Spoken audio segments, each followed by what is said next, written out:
Hello and welcome to this episode of Authentic Achievements, where it's my absolute privilege to be joined by the fabulous Walt Hampton, JD. Walt, welcome. I am so happy to be with you today, Kim. It's such a privilege and a gift. Thank you for having me. Oh, bless you. I'm so excited about this conversation. I mean, Walt, where do we start? So before we crack on with our conversation, let me share with the viewers a little bit more about you and your journey so far. And it is quite the journey. So you are a visionary leader and the driving force behind Summit Success International, which is a renowned global personal and professional development firm. As the acquisitions director of Summit Press Publishers, you spearhead the creation of influential expert positioning books. A versatile professional, you succeed and excel as a business coach, management consultant, leadership training, and motivational speaker, and are the best-selling author of Journeys on the Edge, Living a Life That Matters, and the Power Principles of Time, Do Less, Make More, and Have Fun. And as a 1984 graduate of the Cornell Law School, your distinguished career includes nearly 30 years as managing partner in commercial litigation and criminal defense. You've been trained by Robbins Research International and are an elite level certified business coach. One of actual Tony Robbins' elite coaches himself, and passionate about high altitude mountaineering, ultra distance running, blue water sailing, and adventure photography. You would clearly have more hours than we do, and you and your wife, the publisher Anne Shebani, reside in Intervale, New Hampshire. So how do you trick time and get so many more hours? Well, you can never trick time, and that's the problem. One needs actually to create better practices, and the word that no one really likes, disciplines. Good practices and disciplines, and then perhaps the most important word of all for high achievers, the word no. Yeah. No, and no is a full sentence, complete sentence, and no is really hard to say for most of your audience, our audience today, I suspect. But we've got to say no to the stuff that doesn't lead to the important things, the things that really matter. Oh, it's so true. And it's such a small world to be such a hard word, isn't it? Because we often feel the need to justify it with another 15 sentences as to why it is no. And that art of being able to just say no, full stop, takes real practice, doesn't it? It does. And even before you get to the practice, clarity about what you really value, what you really want, what really matters, what you really want to achieve. Because with that filter, it becomes somewhat easier to say no. Yeah. I love that. It really is about that focus. But I mean, we've jumped straight in, but I'd love to know a little bit more. I can wind us back, and it was my fault. To tell you, as we can tell, I'm into the fun piece. But if you could tell me a little bit more about your amazing journey. I mean, I don't even know where you'll start, but what a fascinating life you've led so far. And yes, and I feel very lucky and privileged. It is a gift. It is a gift to be able to come to a place in life that is rich and full and deeply satisfying. As you mentioned, I was a trial lawyer for 30 years. Once a lawyer, always a lawyer. So that's part of the tool belt I carry. But for me, even though I adored law school, I had always, from the get-go, found lawyering very abrasive and contentious, and not to overly dramatize it, but soul-sucking, that it really didn't feed that deep part of me. And so when I had the opportunity to move into coaching, it became a much more collaborative type of work that I just love to do. And so the skills of lawyering still inform my work of, communication and problem solving, and, the ability to actually look into someone's business future or life future and say, don't go there. I've litigated all of the mistakes that could possibly be made. Don't do that. So those skills are valuable, and the work I get to do now is beautifully collaborative and co-creative. And you mentioned the high altitude mountaineering. My passions are high altitude mountaineering, ultra distance running, adventure photography. Having those passions, I think, help balance a rich, full, and joyful life. We live on the edge of the national forest in the White Mountains of New Hampshire, and we run and play and climb and ski and frolic in the mountains 2 or 3 times a week. And that time away, paradoxically, for most high achievers, is really what keeps the fuel high to continue to do the important work we're called to do in the world. It's so true. And you mentioned the word balance, and I think that's something that we can often find quite hard, can't it? I get people talk to me all the time about, well, how do you maintain balance? And I'm like, well, it's in the moment. So sometimes you'll be out of balance. Sometimes it will feel very work heavy. Sometimes it will feel very play heavy. But as long as it's not always one or always the other, then you find that equilibrium and that balance and that ability to recharge your battery, don't you? So that you are able to do both well. Absolutely. The way I teach it is, I used to talk when I began this work now 17 years ago about work-life balance. And as you suggested, that's a myth, a fallacy. It's more like a cafe table on a cobblestone street. It's always a bit out of balance. But if we're mindful and intentional about feeding all of those pieces of our lives, our financial lives, our business lives, but also our relational lives, our spiritual lives, our physical lives, if we can really understand that all of that is what adds to a rich and full and deeply satisfying life, and that we can become more intentional, I think life becomes sweeter. Yeah. And I love that you so eloquently always use the word intentional, because I think that's the part, isn't it? It's about being really present and making a conscious, intentional choice about whatever it is that you're going to do, because that's what it always comes down to, isn't it? Is our choice, and whether or not we did it fully consciously. Yeah. One of my favorite, more recent books is by Dr. Edith Eger, and her book is The Choice. She was in the camps at the same time the great Viktor Frankl was there. They became friends in later lives. And of course, Frankl's book, 20th century classic, Man's Search for Meaning. Edith talks about, in every moment, regardless of our circumstances, we have the power to make a choice. And it really is slowing down that action in our minds so that we are in that moment more mindful and intentional. Because most of us listening today, we get into that slipstream of our days and our weeks and our lives, and time just slides through the glass. Yeah. It's so true. It's so easy, isn't it, to get lost in the moment. And I've got a little girl, she's 7.5. And I always say to her, everything comes down to choice. So she's very quick to label. And she's like, oh, Mummy, I was naughty. No, you weren't. You made a naughty choice, but you're not your choice. You get to make a new one. You get to make a brand new one. If that one didn't serve you, you can make a different one. You don't have to hold on to it and drag it into the rest of your future. And I think we see that a lot as adults, don't we? We kind of have made a bad choice, and then there's that old saying, isn't it? You've made your bed, you've got to lie in it. But you can get out of bed and make it again. What a beautiful gift you're giving your daughter, because because we do have that self-judgment and that self-deprecation, and that doesn't serve us. It's in this moment I get to make a different choice. Yeah. And I guess for me, it took me a long time to unlearn what I'd learned, which was you cling onto it and then you become that label. So I'm trying really hard to make sure what I've learned in my life, I can help her not have to, go through the same journey. Mm-hmm.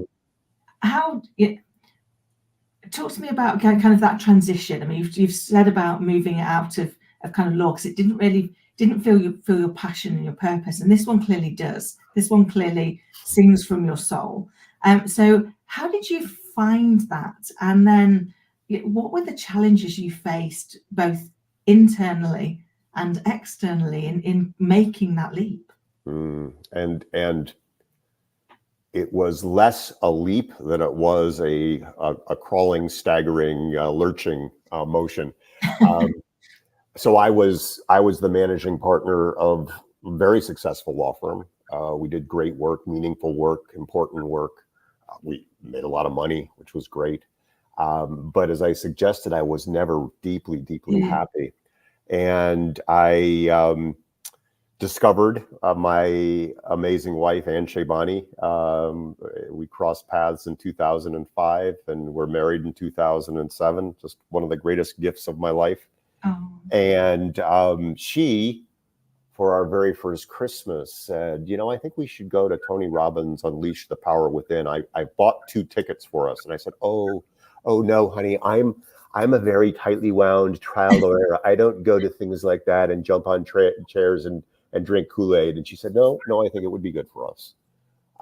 And she dragged me kicking and screaming, and it changed our lives. We enrolled in Tony's 2-year mastery university. Along the way, I was invited to become a coach. And at that time, I had no clue. It was kind of even at the beginning of what coaching was. I said, oh, no, I coach my son's soccer team. I don't need that. But when I experienced coaching, I thought, oh, my God, this is it. It takes all of my tools and interests and desire to serve and connect with people. And it's for good and for co-creation. And so very slowly over the course of time with my own coach, I would often use the metaphor that I'd have one foot on this dock, which I knew, which was lawyering, and then this other foot on this rocky boat that was this place I wanted to go. And there were 3 or 4 or 5 years where there was just this tension between where I was and where I thought I wanted to be. And miraculously, after 5 years, one day I woke up and thought, oh, I'm very far from that land. And isn't this an amazing voyage? But it was what's tricky for those who are listening, who are high achievers, and not to gender this because I think it crosses genders, but I think it's particularly pernicious for men, is that we get our identities caught up in the thing we do. And many of my colleagues will come to me and say, how did you escape? I've been so happy all my career. Some of my dear friends have literally died at their desks unhappy. And the truth is that we only have this one wild and precious life, as Mary Oliver suggests. And the question is what we're going to do with it. But you asked me what the difficulty was that it was letting go and stepping into a different identity. And that was very scary and very uncomfortable at times. Yeah, because you're right. We very often do get defined by ourselves and others by what it is that we do. What are you? And we're not what we do. We are. That's just a little bit of us, isn't it? There's like so much more. But it can be really hard to show up as who you are and be bigger than the job you're doing. So I completely empathize with that journey, because you've got to take that leap of faith into the unknown, haven't you? And when you've spent your life doing one thing and being seen as one thing, that becomes as much the stability. It becomes a bit of the anchor, doesn't it? That you've got to wrangle away from. Yes. Yeah, very much so. Very much so. And having, I have had a coach in my life. I think good coaches have coaches. I've had a coach in my life since the very beginning. And she had been a lawyer who had made the leap. And I think it's very hard to do by ourselves, to create that next iteration of our lives. I think it's very hard to do by ourselves. I completely agree. I've had a coach for years, but I think whatever we do in life, it's always easier to have an external person help us with it, because we we can get too hung up in our head, can't we? And what we say inside our head can sound so very plausible, so very real, that we can't possibly get ourselves past it. And yet when somebody else comes along and helps you to see that we live in a world of polarity, there's for every up, there's a down, for every left, there's a right. Whatever we're fearful of doesn't exist unless what we're hopeful for also exists. And so we have to be able to decide which one do we want to focus on, what we're fearful of or what we're hopeful for, because we created both of them. We imagined both of them in the same brain. And I think sometimes having that external coach helps us to see that it's not just, somebody said to me once, oh, Kim, it's all right, but things are black and white. And I was like, oh, that's interesting. Which shade of black are you using? Because officially there's 18 in the ink industry. They're like, you're joking. I was like, no. So there is no there's no such thing as the divinity, because it only exists with its counter opposite, doesn't it? Your clients are so lucky to have you. That imagery is so beautiful and so powerful, and yeah, it's just so spot on. Oh, bless you. Thank you. I think sometimes it's trying to simplify it, because that's how it works in my brain. So if I can simplify it, then it makes it easier to understand. Yeah. And I think that is one of our challenges. We overcomplicate things, don't we? We kind of turn everything into a dark art, that therefore is too frightening to try and do, because it's a dark art and we're not magicians. So how do you help people to realize that actually it's not a dark art, that it is something that's within them that is time to come out? I think as we evolve into our adult lives and grow in grace and wisdom, a couple of things happen. We make those early choices, and the old model, the model that I grew up with, is you went to school, you worked hard in school, you graduated, you got the plum job, you worked hard in the plum job, you got the corner office, and then you retired and moved someplace warm and played golf. And so the idea for many, and I, thankfully that's not the case with the younger millennials, Gen Y, Gen Z. There's a sense of fluidity and flow. But for many of the folks who come to me, there's one of the hardest things is, well, this is what I chose. This is what I'm supposed to be. This is what I'll always be. And so that's one thing that gets in the way. The other is that what happens along the way is we start taking it all way too seriously. And you and I, before we went live, started cutting up, and I love that, having a bit of fun.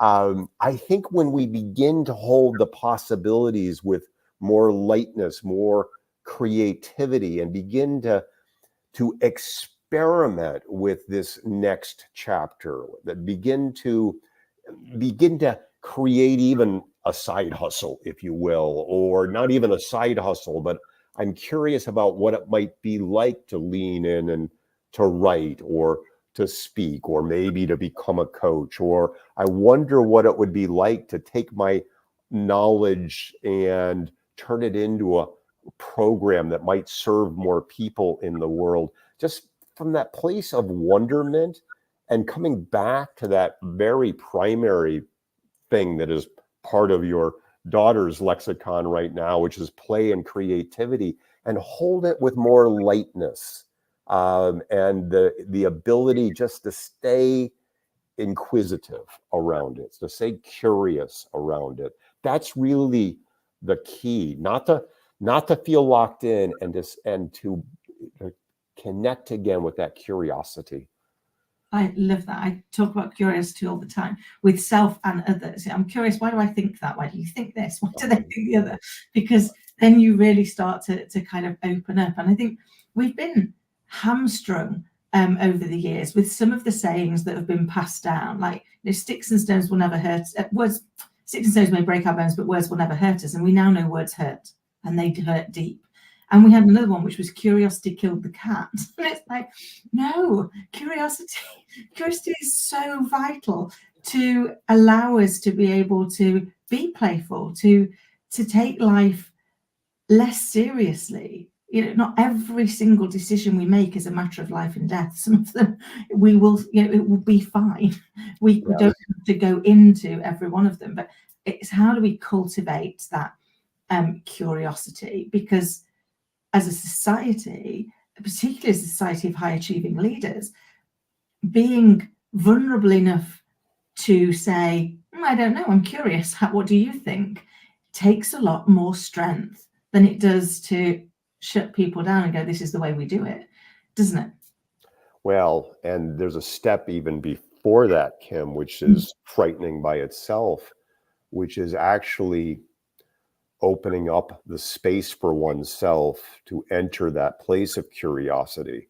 Because, I think it was Pascal who said a human's greatest fear is being alone in the quiet, or I've just butchered that.